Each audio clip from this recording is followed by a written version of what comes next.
2014 সালের 27 এপ্রিল পুরো দেশের চোখ আটকে গিয়েছিল নারায়ণগঞ্জের শীতলক্ষ্যা নদীর মোহনায়। হাত পা বাঁধা ইট প্যাকেট করা 7টি মরদেহ যখন এক এক করে উদ্ধার করা হচ্ছিল, তখন আটকে উঠেছিল মানুষের বিবেক।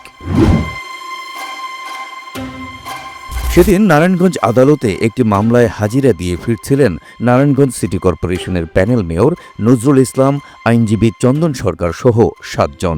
ঢাকা নারায়ণগঞ্জ লিংক রোডের ফতুল্লা স্টেডিয়ামের সামনে আসার পর তাদের অপহরণ করে একদল বিপথগামী র্যাব সদস্য। আর এই কাজের মূল পরিকল্পনাকারী ছিলেন সাবেক কাউন্সিলর নূর হোসেন। বিপুল অর্থের লোভে নূর হোসেনের সঙ্গে সেদিন হাত মিলিয়েছিলেন বিপথগামী এই র্যাব সদস্যরা। এই ঘটনায় নিহত নজরুল ইসলামের স্ত্রী সেলিনা ইসলাম ডিউটি ও নিহত আইনজীবী চন্দন সরকারের জামাতা বিজয় কুমার পাল বাদী হয়ে পৃথক 2টি মামলা দায়ের করেন ফতুল্লা থানায়। দীর্ঘ শুনানি শেষে 2017 সালের 16 জানুয়ারি 35 আসামির মধ্যে 26 জনকে মৃত্যুদণ্ড ও 9 জনকে বিভিন্ন মেয়াদে সাজা দেন আদালত।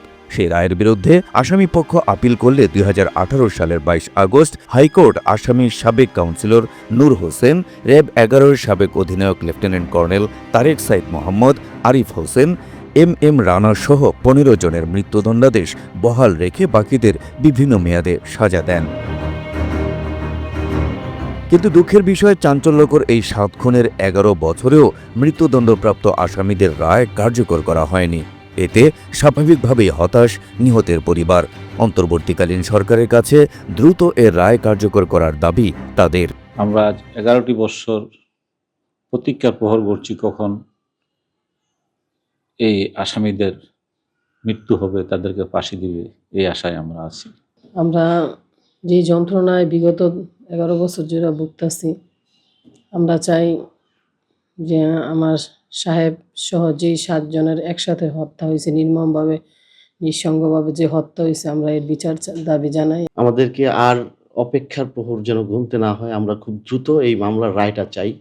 হাইকোর্টে যেই রায়টা হয়েছে ফাঁসির রায়, 15 জনের মৃত্যুদণ্ড, বাকি আসামিদের বিভিন্ন মেয়াদে সাজা, এই রায়টা যেন দ্রুত কার্যকর করা হয়। বান্ডেল থাকলে প্রতি সেনমানিতে টাকা বাঁচবে। বিকাশ সেনমানি বান্ডেল কিনে জিতুন প্রতি লেনদেনে। 7 খুনের দণ্ডপ্রাপ্ত আসামিরা তৎকালীন আওয়ামী লীগ সরকারের দলীয় নেতাকর্মী ও আত্মীয় স্বজন হওয়ায় মৃত্যুদণ্ডপ্রাপ্ত আসামিদের রায় কার্যকর করতে বিলম্বিত করেছে বলে মন্তব্য করেছেন বাদী ও রাষ্ট্রপক্ষের আইনজীবী। তবে এই সরকারের আমলে দ্রুত এ রায় কার্যকর করা হবে এমন প্রত্যাশা তাদের। যারা এই মামলার আসামি ছিল, তারেক সাইদ 1 নম্বর আসামি, কর্নেল তারেক সাইদ, সে আওয়ামী লীগের সাবেক তৎকালীন মন্ত্রীর জামাতা ছিলেন, মোফাজ্জল হোসেন চৌধুরী মায়ার জামাতা, এবং অন্যান্যরা র্যাবের খুব বড় পদের কর্মকর্তা ছিলেন। এবং এই ঘটনার সাথে আমাদের এই গডফাদার শামীম ওসমান এবং এই সিদ্ধিরগঞ্জের কাউন্সিলর নূর হোসেন সহ এবং তৎকালীন র্যাবের অতিরিক্ত মহাপরিচালক কর্নেল জিয়া সহ অনেকেই এই হত্যাকাণ্ডটার সাথে জড়িত ছিল, যার কারণে সরকারের সর্বোচ্চ পর্যায় থেকে যাতে এই মামলাটা তদন্ত না হয় এবং এই মামলাটি কোনো আলোর মুখ না দেখে, তার জন্য তারা সর্বপ্রকার চেষ্টা করেছে জাতি জানতে পারে যে কিভাবে এই হত্যাকাণ্ডটা সংঘটিত হয়েছে এবং কারা কারা সংঘটিত করেছে।